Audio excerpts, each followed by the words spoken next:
Terry Cartwright, a 35-year-old mother of 5, is excited to be scuba diving after taking a break for more than a year. Surrounded by playful sea lions gliding silently by, she descends into crystal clear waters, but she pauses for a moment to equalize her ears, which ends up being the moment that claims her life.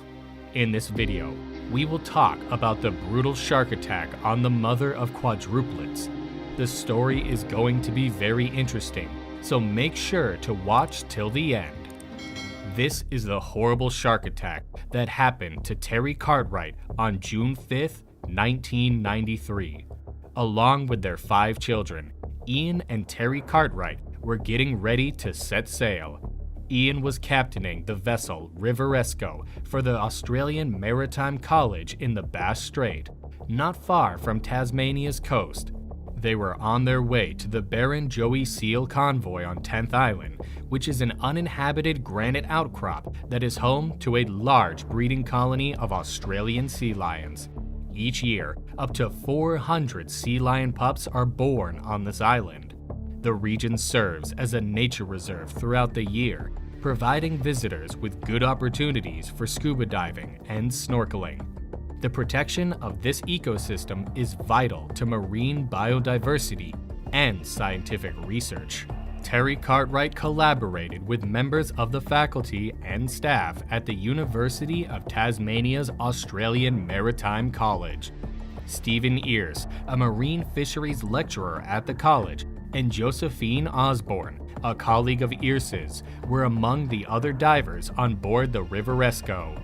Stephen had extended an invitation to his friends Terry and Josephine to join him and witness the behavior of the sea lions while he carried out his research.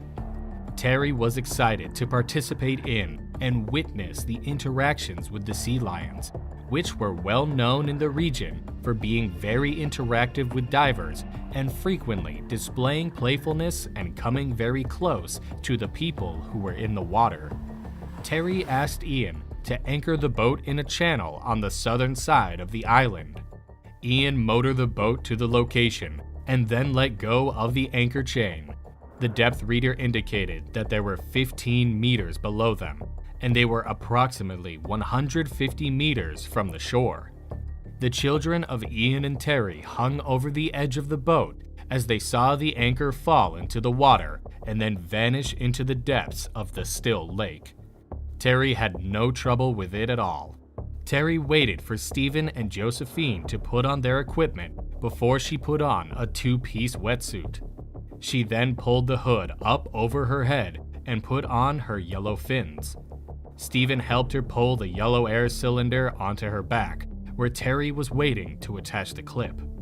Once Stephen was the first to enter the water, he gave the signal to the rest of the crew that it was safe for them to follow him into the water, and he began swimming away from the boat.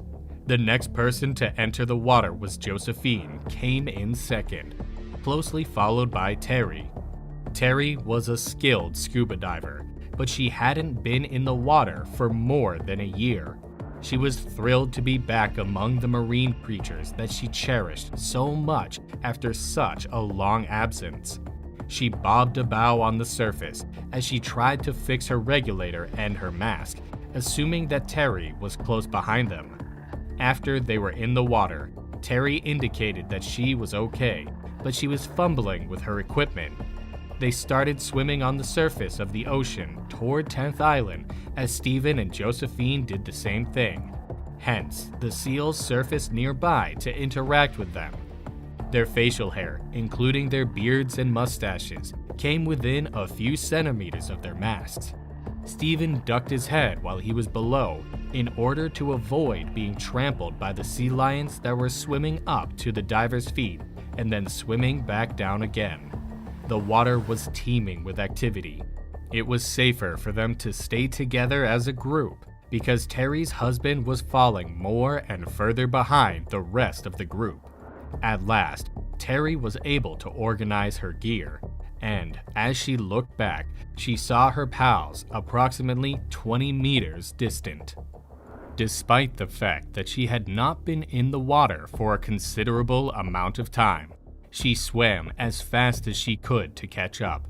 Terry was yelled at by Ian, as well as another crew member named Ian Robin, who indicated for her to hurry up and get up to speed with the rest of the group. After what seemed like no time at all, Terry, a fit 35-year-old, caught up with the others, and the three of them floated on the surface together for a few moments before falling only meters from the rocks of 10th Island as they dove beneath the ocean's surface. Following their successful descent to the water's surface, Stephen and Josephine turned around to examine the area above them. Over the course of her descent, Terry came to a stop. Terry was able to detect an increase in pressure in her ears, so she pinched the bridge of her nose and attempted to blow, but nothing happened.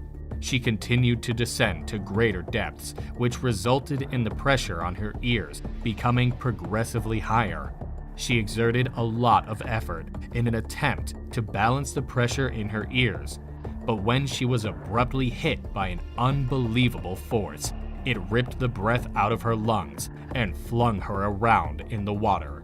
She was unable to recover from the experience. Her regulator was violently yanked out of her lips, and an outburst of bubbles engulfed her. Stephen and Josephine were suspended just above the surface of the water as they watched in shock as a great white shark, reaching 15 feet in length, charged right into Terry, who was confused. Stephen and Josephine were in a state of suspension as they observed the event. Stephen and Josephine watched in horror as a crimson shadow surrounded their friend as the shark tore into her while thrashing her body around in the water. They watched as the darkness enveloped their friend and the shark tore into her.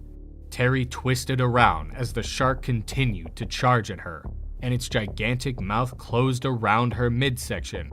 She let out a muffled scream as air bubbles escaped from her mouth.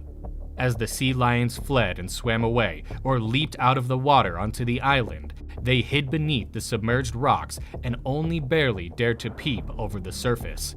The two divers stopped moving out of fear as they made frantic efforts to get to Terry, but they were unable to determine where the shark was located.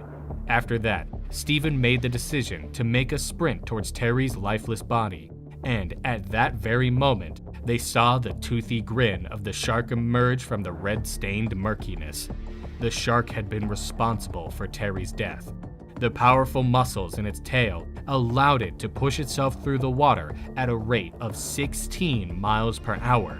Its gigantic jaws expanded once again and grabbed hold of Terry once more as the creature's upper lip curled backwards. It continued to drag her further and further down until Terry was no longer in the area. Both Stephen and Josephine made a beeline for the island and emerged from the sea as quickly as they could. Stephen and Josephine made a beeline for the island. Everyone on the boat, including Ian, the kids, and the grown-ups had been keeping an eye on them. When Stephen and Josephine finally made it out of the water and onto 10th Island, they screamed and yelled at Ian to bring the boat over, knowing there was some kind of emergency, and seeing that Terry had resurfaced. Ian Cartwright and Ian Rinkin jumped into the 11-foot dinghy and raced to the island after hearing the heartbreaking news of his death. An error search was begun in the afternoon when Ian requested assistance from Bell Bay through radio while he was out at sea. A kilometer away from the location where the attack took place, pieces of Terry's wetsuit were found on the shore, and one of her legs was recovered from the water with a yellow fin still connected to it. Despite our best efforts, we never found any more evidence of Terry when we entered the enthralling underwater world of the marine environment. A great white shark that is 15 feet long will have no trouble picking off any sea lions that were injured or wandering around alone. Because Terry had stopped in the middle of the water columns and been suspended for a brief moment while trying to equalize her ears, it's possible that she was misunderstood as a potential meal. That's it for today. We hope you guys enjoyed it. Thank you for watching, and don't forget to subscribe to our channel. Don't forget to share, and press the bell icon for more regular updates.